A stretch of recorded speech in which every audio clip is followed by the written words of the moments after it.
जय हिंद everyone, welcome to my YouTube channel. Hope you all are doing great in your life. तो जैसा कि आपको पता है कि एसएसबी मेडिकल प्रोसेस की सीरीज चल रही है, जिसमें हम एक एक करके एसएसबी में जितने मेडिकल टेस्ट होते हैं उनके बारे में डिटेल मैनर में समझते हैं कि क्या क्या टेस्ट होते हैं और कौन कौन से लेटेस्ट मेडिकल इक्विपमेंट्स के थ्रू आपके टेस्ट होते हैं और कैसे आप उसमें अपना टीआर और पीआर अवॉइड कर सकते हैं। अगर आपकी कोई क्योरेबल डिसीज़ है तो with in the time frame आपको मैं बताऊंगी कि कैसे आप क्योर कर सकते हैं, और अगर वो नॉन क्योरेबल है तो फिर तो वो पीआर उसमें कंफर्म है, बट आपको अपनी तरफ से पूरा ट्राई करना है। बिकॉज एट द एंड हमारा मोटो सिर्फ रिकमेंड होना नहीं है, मेडिकली फिट होके मेरिट इन होके अकेडमी जाके पास आउट होना है। ठीक है, तो उसी सीरीज में आज हम बात करेंगे ईएनटी की, कि ईएनटी में कौन कौन से टेस्ट होते हैं और कैसे आप अपना टीआर अवॉइड कर सकते हैं ईएनटी में। एंड इससे पहले जितने भी टेस्ट होते हैं उनकी वीडियो अगर आपने नहीं देखी है तो मेरे चैनल पे एसएसबी मेडिकल की प्लेलिस्ट है, उसमें जाके आप सारी वीडियोस चेकआउट कर सकते हैं। अगर आपको किसी भी मेडिकल टेस्ट में डाउट आता है तो आप मुझसे वीडियो के नीचे कमेंट करके भी पूछ सकते हैं, या आप हमसे टेलीग्राम पे भी जुड़ सकते हैं और वहाँ पे भी पूछ सकते हैं। टेलीग्राम पे daily free of cost SSB practice sessions conduct करवाए जाते हैं जी मीट पे।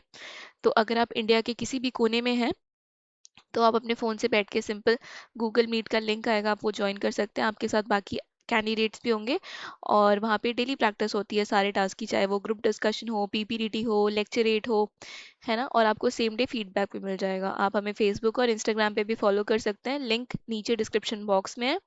And the most important thing is, अगर आपको एसएसबी ऑनलाइन मॉक इंटरव्यू देना है मुझे, तो आप नीचे मेल आईडी मेंशन है उस पर अपना पीआईक्यू मेल कर सकते हैं और आपको फिर रिवर्ट आ जाएगा कि किस डेट और किस टाइम को आपका एसएसबी मॉक इंटरव्यू होगा। एंड ये बहुत ही एक्सेसिबल है, आप इंडिया के किसी भी कोने में बैठे आप अपना ऑनलाइन मॉक इंटरव्यू शेड्यूल करवा सकते हैं। ठीक है, तो चलिए वीडियो को स्टार्ट करते हैं रिलेटेड टू ईएनटी। तो सबसे पहले ईएनटी डिपार्टमेंट में आप जाते हैं तो ईएनटी का मतलब क्या होता है। ईएनटी में आपके तीन कंपोनेंट्स चेक होते हैं, first is ear, nose and throat. अब एक एक करके हम इनके बारे में जानेंगे कि क्या क्या टेस्ट कंडक्ट होते हैं। फर्स्टली हम बात करेंगे ईयर की। तो ईयर एग्जामिनेशन में आपका क्या होता है, सबसे पहले आपका होता है हियरिंग टेस्ट। हियरिंग टेस्ट में होता है whisper test, tuning fork test, जिसे हम रीनीज एंड वीवर्स भी बोलते हैं। एक एक करके हम इन सारे टेस्ट के बारे में जानेंगे आगे। फिर एक होता है ईयर कैनाल चेक, जिसमें आपके wax infections perforated ear drums check होते हैं।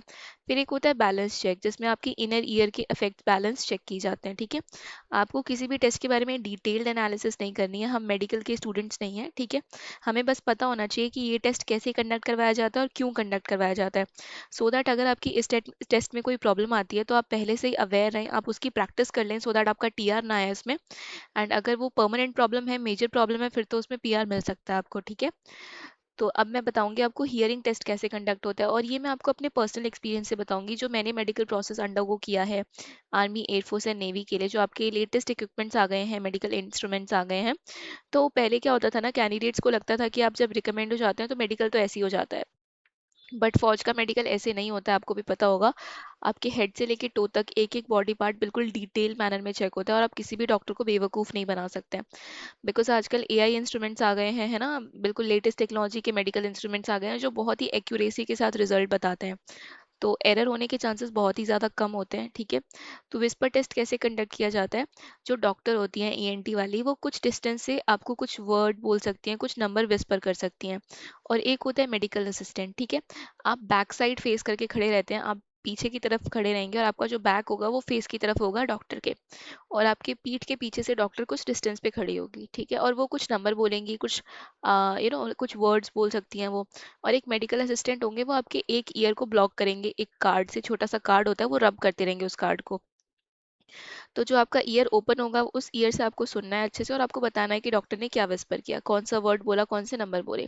सिमिलरली फॉर नेक्स्ट ईयर में आएंगे, फिर दूसरा वाला कान, वो कार्डबोर्ड से छोटा सा एक कार्ड होता है, उसको रब करते रहेंगे और आपको फिर नंबर या वर्ड बताने हैं। ठीक है, तो आपको एग्जैक्ट वर्ड बताने हैं बिल्कुल एक्यूरेसी के साथ, तो इसी को हम बोलते हैं विस्पर टेस्ट।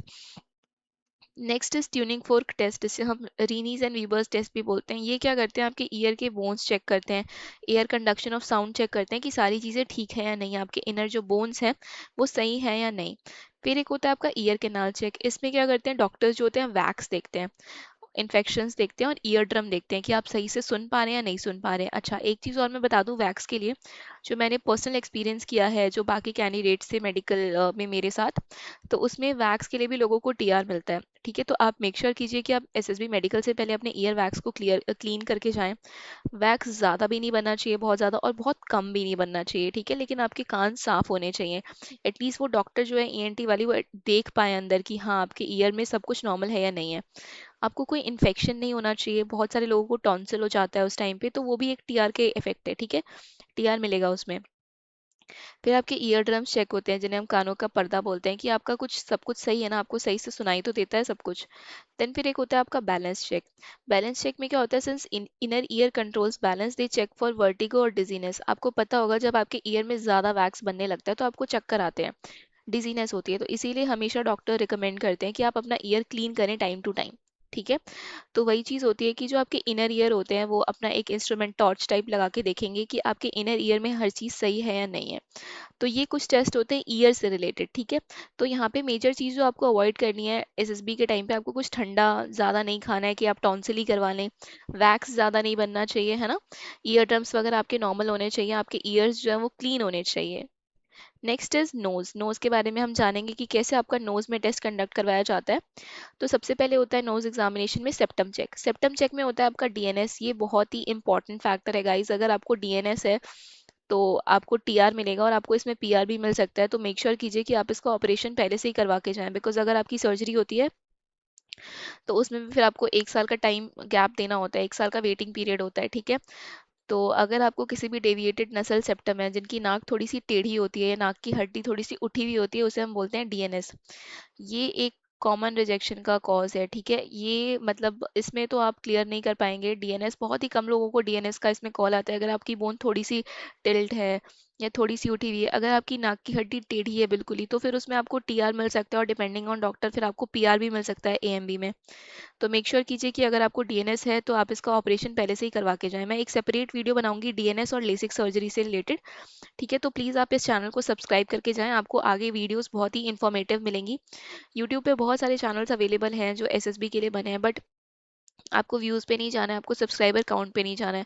बिकॉज जो खुद कभी रिकमेंड नहीं हुए वो आपको रिकमेंडेशन टिप्स देंगे, जो खुद कभी मेडिकल प्रोसेस से अंडरगो नहीं किए वो आपको मेडिकल की टिप देंगे, तो दैट इज़ नॉट रिकमेंडेड। ठीक है, वो चीज़ें आप बिल्कुल अवॉइड कीजिए, because SSB is more like a personality test.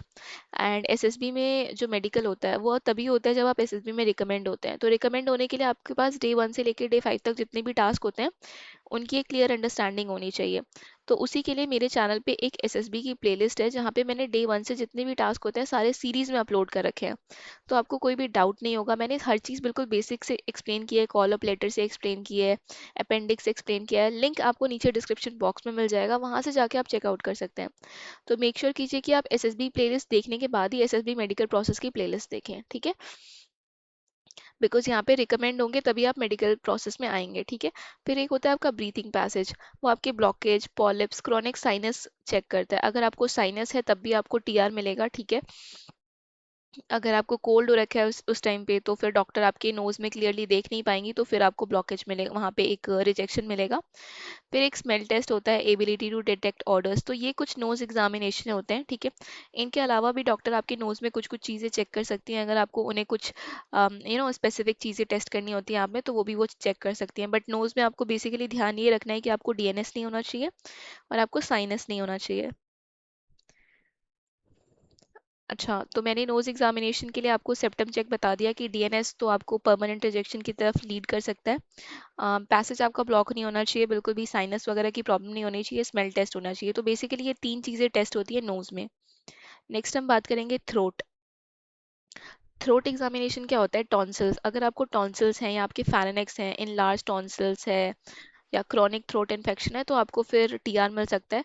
Throat में बेसिकली आपके टॉन्सिल्स और फेरेनेक्स चेक करते हैं कि आप अच्छे से बोल पाते हैं या नहीं। आप कुछ कुछ लोग होते हैं जो थोड़े से तुतला के बोलते हैं, जिन्हें हम बोलते हैं, तो उन उस केस में भी आपको फिर टीआर मिल सकता है, बिकॉज एज ऑफिसर आप लीड करेंगे वहाँ पे पूरा अपना कंटिजेंट। तो आपकी हर चीज़ बिल्कुल फिट होनी चाहिए, बिकॉज फौज का medical is very very difficult. तो यहाँ पे आपको टॉन्सिल्स नहीं होनी चाहिए, आपको कोई थ्रोट में इन्फेक्शन नहीं होना चाहिए। कुछ लोगों को होता है कि गले से आवाज़ ही नहीं निकलती है ना, कुछ इन्फेक्शन हो जाता है, कुछ उनकी आवाज़ भारी हो जाती है, तो ये सारी चीज़ें बिल्कुल नहीं होनी चाहिए आपको। वॉइस की जो क्वालिटी होती है वो होर्सनेस और स्पीच इश्यूज नहीं होने चाहिए, जैसे मैंने आपको बताया कि आपके माउथ से एक एक वर्ड जो है बिल्कुल क्लियर होना चाहिए, बिल्कुल क्लैरिटी के साथ निकलना चाहिए। तो तला के नहीं बोलना है, शिवर करके नहीं बोलना है, फंबल करके नहीं बोलना है।